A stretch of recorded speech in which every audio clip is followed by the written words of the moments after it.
Assalamualaikum warahmatullahi wabarakatuh.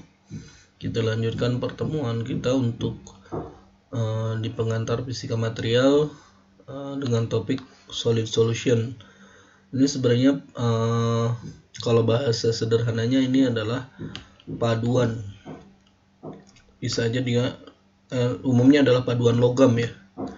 Jadi paduan logam terdiri dari campuran logam,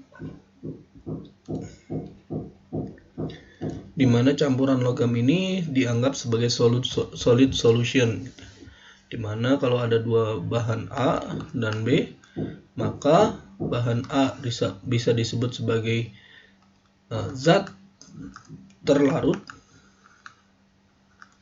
metal B kita sebut sebagai zat pelarut. Walaupun keduanya adalah padatan gitu ya, tapi secara konsep ternyata metal, ketika campuran metal digabungkan maka akan membentuk solid solution, atau bahasa Indonesianya adalah paduan logam gitu ya. Oke. Jadi ketika dua metal kita gabungkan dan dia akan membentuk paduan, alloy itu adalah paduan. Ya, itu akan terjadi jika salah satu metalnya itu adalah zat terlarut dibandingkan terhadap zat yang lain dalam kondisi solid ya. Jadi paduan itu adalah campuran dari dua atau lebih metal yang dia akan membentuk solid solution ya.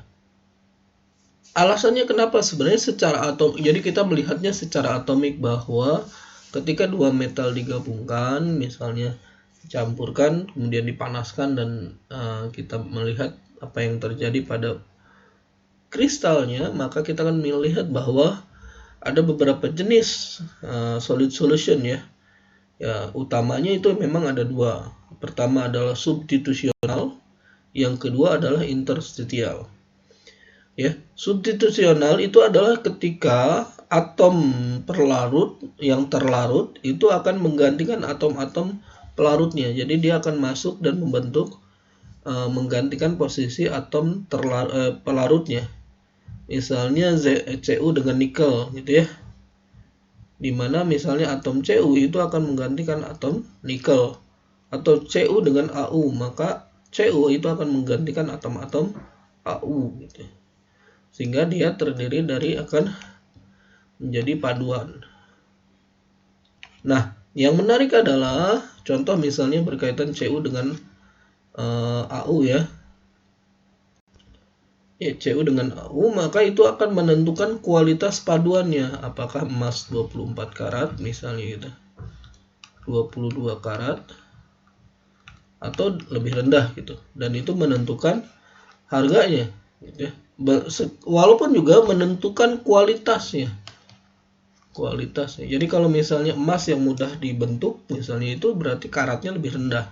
Tapi kalau emasnya dia kaku, jadi bentuk emasnya dia kaku, maka kualitas karatnya lebih tinggi, 24 karat. Ya, walaupun secara umum paduan itu juga dalam artiannya ya menentukan juga harga ya gitu ya. Jadi paduan itu. Dan di substitusional juga ada dua jenis. Coba kita lihat, ada yang random misalnya untuk Cu dan Ni, atau ada yang ordered. Ordered itu artinya dia menempati atau menggantikan zat pelarutnya itu dengan posisi yang intinya adalah menggantikan posisi sesuai memiliki pola lah gitu, memiliki pola. Ya, ini adalah polanya, dia menggantikan beberapa atom gitu ya. Dan biasanya kalau yang ordered itu dia memiliki rasio antara zat terlarut dengan pelarutnya.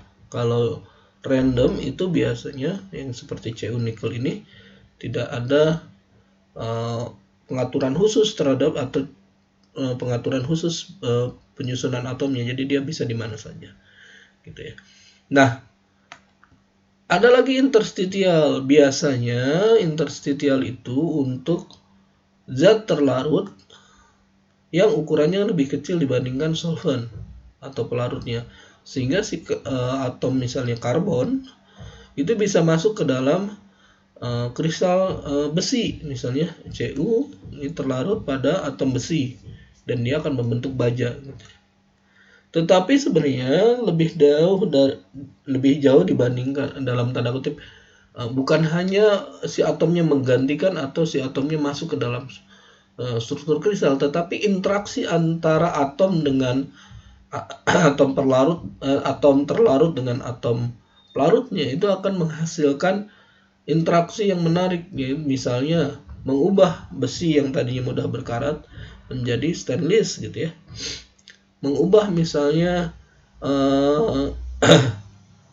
kekuatan mekanik dari emas menjadi lebih lunak misalnya ketika ditambahkan Cu gitu ya. Atau misalnya meningkatkan kualitas logam paduannya yang misalnya tadinya nikel, ketika ditambah Cu dia akan lebih penghantar listrik dan seterusnya gitu. Ya. Nah, bagaimana prinsip dasar dari paduannya gitu. Ya. Misalnya bagaimana terjadinya formasi substitusional misalnya antar solid solution. Nah, itu ada namanya Ham-Rotary rules atau aturan Ham-Rotary. Ya. Aturan pertamanya adalah perbedaan ukuran antara atom pelarut dengan atom terlarutnya gitu. Atom ini terlarut dan ini adalah pelarutnya, atau parent metal atau metal induknya ya. Itu tidak boleh lebih dari 15% atau harus kurang dari 15%. Jadi ukuran atomnya harus misalnya ini adalah R1, R2, jadi R1 kurangi R2 itu kurang dari 15% gitu ya. Sehingga nanti secara umum, secara harfiah nanti si atom terlarutnya itu dapat menggantikan secara posisi gitu ya. Posisi ukuran, sehingga nanti tidak terjadi perubahan struktur. Ya, struktur kristalnya gitu. Ya. Bayangkan kalau misalnya dia hanya masuk ukurannya tetap gitu ya, tapi dia masuk sebagai interstitial, jadi akan mengubah struktur kristalnya. Tapi juga kalau misalnya dia masuk menggantikan titik basisnya atau dalam satu titik kristal gitu, maka dia akan menggeser atom-atom yang lain gitu. Jadi kalau lebih besar atau lebih kecil, harusnya dia menggantikan, justru dia adalah interstitial gitu. Jadi ada batasan ukuran metalnya, ukuran atom dari metal-metal yang dipilih sebagai zat terlarut atau yang pelarut gitu. Yang kedua, bahwa interaksi antara atom pelarut dengan atom terlarut itu juga ditentukan oleh keelektronegatifan. Jadi kalau misalnya elektronegatifnya terdapat perbedaan yang sangat signifikan, maka yang terjadi adalah ada interaksi pembentukan molekul. Jadi misalnya A dengan B, elektronegatifannya besar, maka dia akan ada reaksi A membentuk jadi B. A dengan B membentuk sebuah molekul baru. Karena kalau terjadi pembentukan molekul, artinya apa? Ya, dia bukan lagi membentuk paduan di mana atomnya saling menggantikan posisi yang lain, tetapi dia akan membentuk klaster. Jadi di dalam logam dia akan membentuk klaster-klaster yang misalnya ini zat terlarut, ini pelarut, maka ini adalah yang di sini adalah zat pelarutnya, ini adalah A, B. Jadi klaster-klaster paduan gitu. Ya. Jadi nanti secara umum bukan lagi paduan murni gitu, di mana atom-atom B digantikan oleh atom-atom A gitu. secara mikroskopik, tetapi menjadi membentuk partikel-partikel besar gitu. Nah, itu kan kita tidak inginkan. Justru dia akan menjadi titik lemah. Walaupun mungkin bisa juga dia adalah titik bagusnya pada saat pembentukan paduan yang berbeda misalnya gitu. Tapi intinya adalah kalau kita ingin lihat secara mikroskopiknya, itu elektronegatifnya harus kita atur. Ya, perbedaan antara dua logam yang kita pilih harus kita atur. Jadi harus kecil sekali.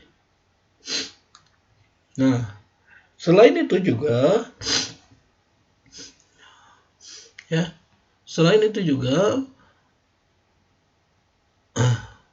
tingkat kelarutan ya, the solubility of metal dengan valensi yang tinggi ya, di pelarut yang valensinya rendah. Jadi ketika kita pilih sebuah logam misalnya dengan valensi yang besar, misalnya valensi itu berarti elektron di kulit terluar gitu ya, lebih rendah misalnya, lebih tinggi dibandingkan pelarut yang memiliki valensi rendah, jadi intinya adalah valensi dari pelarut dan terlarut itu harus dapat dibandingkan gitu ya. Dalam artinya sejenis lah gitu. Dan itu akan menentukan solubilitinya gitu ya. Jadi kita harus secara umum kita harus pilih zat terlarutnya itu dengan valensi yang lebih tinggi dibandingkan valensi untuk pelarutnya. Jadi misalnya ini adalah A zat terlarut, ini B adalah zat pelarutnya, atau logam induk ya, logam induknya. Maka kita harus pilih ini yang valensinya tinggi. Valensi tinggi. Kalau yang ini adalah valensi rendah. Jadi kita atur sebenarnya. Agar apa? Agar A ini lebih mudah terlarut pada B. Itu ya. Kenapa? Sebenarnya sih butuhnya sama gitu valensinya kalau bisa, tapi kan logam itu kan menariknya dalam artiannya adalah ya bisa kita pilih yang lebih rendah atau yang lebih tinggi valensinya. Misalnya besi gitu ya, kita pilih yang daerah karbon, silikon gitu. Atau misalnya kalau emas biasanya yang searah juga, sejenis, bukan sejenis ya, istilahnya adalah satu tipe ya, misalnya adalah Cu, Ag, emas gitu. Nah itu satu jenis gitu ya, satu jenis. Oke. Selain itu juga untuk agar ya semua komposisi itu terlarut gitu ya dalam struktur kristal pelarutnya. Jadi kalau bisa komposisinya itu harus sama gitu. Jadi dalam artinya ada beberapa pengaturan lah ya. Bukan komposisinya harus sama. Jadi intinya ada beberapa rasio antara valensi dengan jumlah atom, dia harus sama gitu. Rasio valensi dengan terhadap jumlah atom gitu. Jadi ada beberapa pengaturan gitu. Nah, bagaimana konsep fisisnya? Jadi secara umum jadi kita melihat bahwa kan kita melihatnya dia solid gitu ya. Tapi kok seakan dapat dikatakan dia sebagai zat terlarut dan metal induknya sebagai pelarutnya gitu. Sebenarnya secara konsep kita melihatnya sebagai peristiwa termodinamika gitu ya. Di mana energi bebas Gibbs delta G ini yang menentukan terjadinya solubilitas atau terjadinya pelarutan dalam campuran aloynya atau paduannya, dia ditentukan oleh delta G, di mana delta G-nya itu harus negatif. Ya, delta G-nya harus negatif. Jadi kalau delta G-nya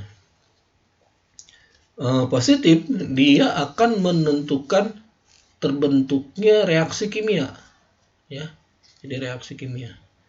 Dalam artinya misalnya A dengan B itu kalau misalnya delta G-nya negatif, delta G-nya kurang dari 0, maka dia akan membentuk paduan. Tetapi kalau delta G-nya positif, delta G-nya positif lebih besar dari 0, maka yang terjadi adalah reaksi kimia pembentukan A dengan B. Ya, bagaimana caranya? Bagaimana caranya? Nah, caranya adalah kita tentukan ada namanya entalpi pencampuran delta H, ya, entalpi pencampuran delta H, ya, dan entropi. Sebenarnya dia adalah konsep energi, cuma energi dalam artiannya energi sebenarnya energi dalam, ya, lebih disebut sebagai energi dalam, ya, karena memang sifat dari logamnya, kedua logam tersebut yang membentuk energi dalam, yaitu energi yang dibentuk oleh entropi, perubahan entropi karena pencampuran dikalikan temperaturnya. Jadi temperatur pencampuran juga berpengaruh terhadap temperatur pada saat pencampuran juga berpengaruh terhadap proses pencampuran antara dua logam tersebut, gitu ya. Jadi kalau misalnya delta G sama dengan delta H mix dikurangi energi karena entropi, yaitu kali T kali delta S, gitu ya, maka dia akan mempengaruhi proses pencampurannya, ya. Jadi nanti idealnya delta H-nya itu entalpi dari pencampurannya itu harus sama dengan 0. Kenapa? Karena artinya untuk mencampurkan A dengan B, ya, tidak butuh energi gitu untuk mencampurkan A dengan B-nya. Jadi ibaratnya ini adalah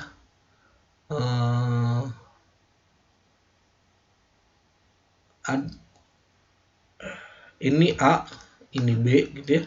Ketika dia ingin dicampurkan, di mana A jadi bercampur dengan B, dia tidak perlu loncat butuh energi untuk pencampurannya. Kita sebut delta H mix. Jadi kita tidak ingin ada perubahan kondisi misalnya gitu. Bukan perubahan kondisi, ya. Kita ingin perubahan kondisi tapi tidak perlu energi untuk yang kita berikan untuk terjadinya perubahan kondisi tersebut. Nah, perubahan energi itu kita sebut sebagai energi entalpi dari pencampuran. Jadi delta H-nya itu harusnya idealnya sama dengan 0. Nah, jika delta H lebih besar dari 0, ya, dia akan terjadi lebih cenderung jadi kohesi, ya.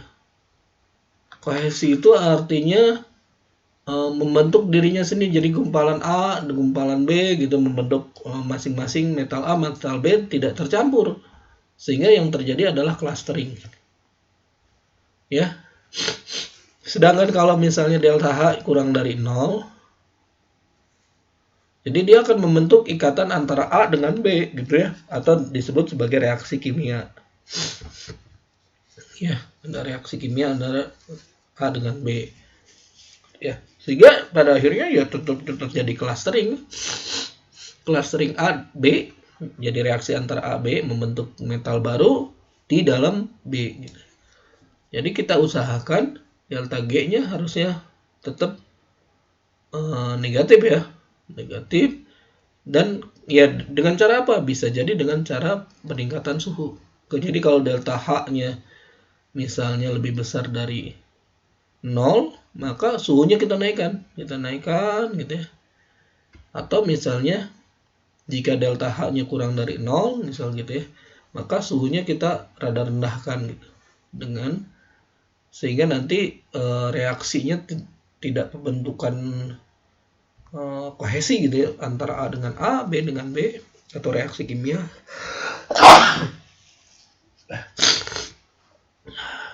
atau reaksi kimia pembentukan A, B gitu ya, senyawa baru gitu. Jadi kita lebih pengen dia adanya pencampuran biasa gitu ya. Walaupun reaksi kimia dalam tanda kutip dihindari juga agar tidak terjadi clustering yang sama seperti ketika pembentukan A dengan A, B dengan B gitu ya. Jadi ketiga faktor ini, keempat sebenarnya, delta G, delta H, delta S, dan temperatur kita atur. Walaupun sebenarnya delta H bergantung pada jenis atom yang kita pilih, delta S juga sama gitu ya. Jadi faktor yang bebasnya sebenarnya adalah faktor temperatur gitu. Oke. Nah, walaupun sebenarnya secara umum pemilihan dari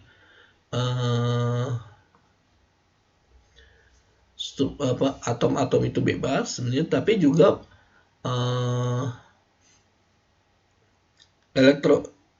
sifat dari elektronegatif dari logam, kemudian valensinya juga berpengaruh terhadap pembentukan dari logam ya, gitu ya. Contoh misalnya ada jenisnya intermetalik, jadi antar metal. Ya, misalnya dengan syarat intermetalik compound atau campuran dari intermetalik ini, elektronegatif dari kedua metal tersebut memiliki perbedaan yang cukup tinggi. Ya. Jadi intermetalik logam, campuran intermetalik itu kita pilih elemen unsur-unsur yang memiliki elektronegatif yang berbeda. Misalnya Mg dengan selenium. Mg elektronegatif di kanan, di kiri, ya. Sedangkan selenium dia elektronegatif di sebelah kanan, gitu ya. Sehingga elektronegatifnya, jadi kalau dalam tabel periodik, Mg itu sebelah kiri, selenium itu sebelah kanan. Sudah jelas elektronegatifnya berbeda, gitu ya. Pb misalnya, Pb dengan selenium, Mg dengan silikon, ya. Mg itu kalau nggak salah itu dia 2A. 2A. Selenium itu di dua sebelah kiri. Kalau nggak salah sih antara 5 atau 6 ya. Elektron 6A gitu. 5 atau 6A ya. Pokoknya di sebelah kiri ya, sebelah kanan. Sehingga ya elektronegatifnya juga jelas terdapat perbedaan yang cukup tinggi gitu ya. Cu itu di daerah B ya, tipe B ya, di tengah. Itu sejenis dengan Cu itu tembaga, perak dengan emas itu di daerah itu gitu ya. Dan sulfur itu di daerah sebelah kanan. Ya, daerah sebelah kanan. Sulfur, oksigen gitu ya, nitrogen daerah sebelah kanan, sebelah situ. Sehingga nanti ya elektronegatifnya jelas perbedaan yang cukup besar gitu. Nikel dengan arsenide, mangan dengan selenium gitu. Cu dengan bukan Sn itu apa? Tin ya. Dan dia akan membentuk struktur yang berbeda, misalnya dia akan membentuk logam. CuS gitu akan membentuk kubik misalnya gitu. MgSe, PbSe, magnesium silikat gitu ya. Nah, oke, jadi ini ditentukan oleh elektronegatifan. Ada lagi misalnya campurannya itu ditentukan oleh elektron valensi terhadap atau rasio elektrovalensi valensi ya, rasio valensi. Elektron valensi itu adalah jumlah elektron pada kulit terluar terhadap jumlah atom. Ya, misalnya untuk Cu lah, misalnya ya, CuZn. CuZn itu bisa membentuk rasio 3:2, artinya valensinya 3. Jadi Cu itu Cu dan Zn. Cu itu valensinya +1. Zn itu adalah +2. Jadi kalau digabungkan itu jadi 3. Kalau misalnya CuZn-nya hanya Cu-nya 1, Zn-nya 1, berarti Valensinya 3 tapi jumlah atomnya 2, berarti 3:2. Sedangkan kalau 21 banding 13 berarti valensinya harus 13. Ya, atomnya 13. Valensinya harus 21, atomnya 13. Ya, berarti Cu-nya ada 5 buah, Zn-nya ada 8, berarti jumlah atomnya itu ada 13. Valensinya ini 5, ininya valensinya nih yang Zn itu 16. 5 tambah 16 21, berarti dia rasionya adalah 21/13 gitu. Sedangkan ada lagi rasio 7/4. Ya, rasio 7/4 artinya valensinya ada 7. Ini Cu, ya, Zn-nya ini. Nah, atomnya harus 4. Valensinya harus 7/4. Nah, bagaimana kombinasinya? Bisa aja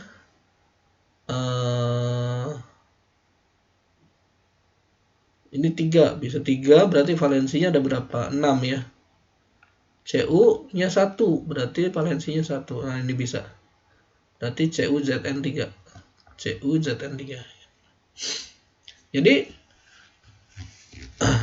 Jadi berdasarkan Humrod trifase atau berdasarkan jumlah elektron valensi sebenarnya.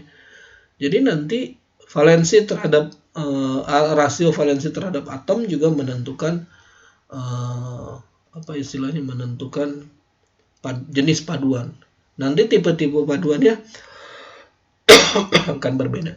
Jadi ketika kita menemukan ada paduan Cu dengan Cu ya dengan Zn, nanti kita harus lihat dia tipenya apa, rasionya apa, gitu ya. Jadi itu akan menentukan karakteristik fisis dan karakteristik kimianya.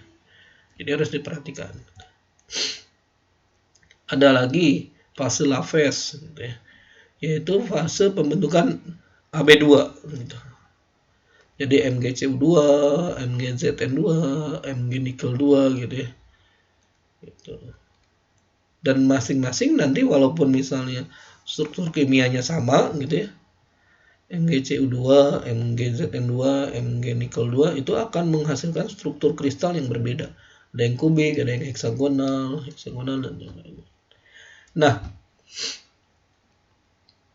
selain kita tadi ada istilahnya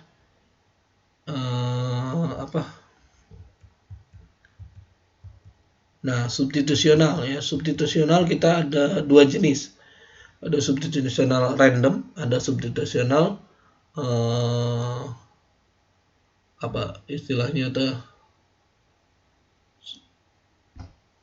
substitusi. Jadi teratur lah. Jadi teratur. Jadi bukan random. Nah, kalau yang random biasanya akan menghasilkan struktur yang kompleks. Jadi struktur kristal yang kompleks. Jadi perbandingan antara Cu, Zn, kemudian besi atau karbon gitu ya, menghasilkan struktur yang kompleks. Kita sebut sebagai fase sigma. Ya, fase sigma. Jadi pengaturannya tidak saklek misalnya Ab2 atau misalnya adalah rumus kimia yang sederhana, tetapi misalnya doping atau misalnya rumus yang khas gitu ya, tidak unik gitu. Nah, salah satu kelebihannya adalah dia sangat brittle. Brittle tuh dia mudah patah dan seterusnya gitu. Sehingga kita bisa mengatur tingkat kekuatan dari paduan berdasarkan fase sigma ini gitu. Jadi kita misalnya mencampurkan beberapa struktur ke dalam besi, maka kita akan bisa mengatur embrittlement atau kemampuan brittle dari sebuah besi gitu, atau baja. Oke, ada lagi misalnya intermediate fase, jenisnya adalah metal carbide atau nitrit. Ya. Misalnya adalah vanadium carbide, neodymium carbide, vanadium nitrit, neodymium nitrit, titanium carbide, titanium nitrit gitu ya. Nah, Jadi unsurnya ada unsur karbonnya atau unsur nitrogennya. Bahkan campuran dari karbon nitrogen ini salah satu kajian dari penelitian yang sering kita lakukan di lab, gitu ya. Misalnya karbon didoping nitrit misalnya atau nitrogen gitu ya. Dia biasanya kita buat dalam bentuk nanodot, jadi kita sebut sebagai karbon dot, gitu ya. Ukurannya sekitar kurang dari 10 nanometer. Dan dia memiliki sifat fisis yang unik, terutama untuk sifat optik. Ya, sifat optiknya cukup menarik. Dia bisa sebagai filter, gitu, atau bisa sebagai luminesensi, ya. Jadi penanda biologi misalnya.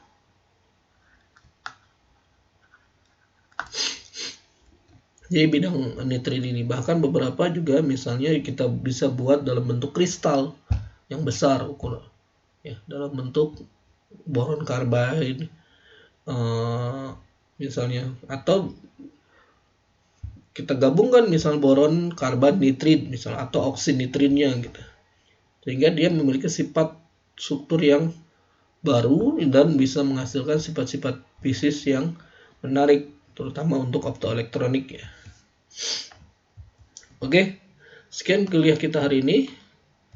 Ini adalah referensi yang bisa kita baca lebih jauh, silahkan dibaca. Kemudian ini adalah kuis, mohon dikerjakan gitu ya, sebagai bahan latihan di rumah.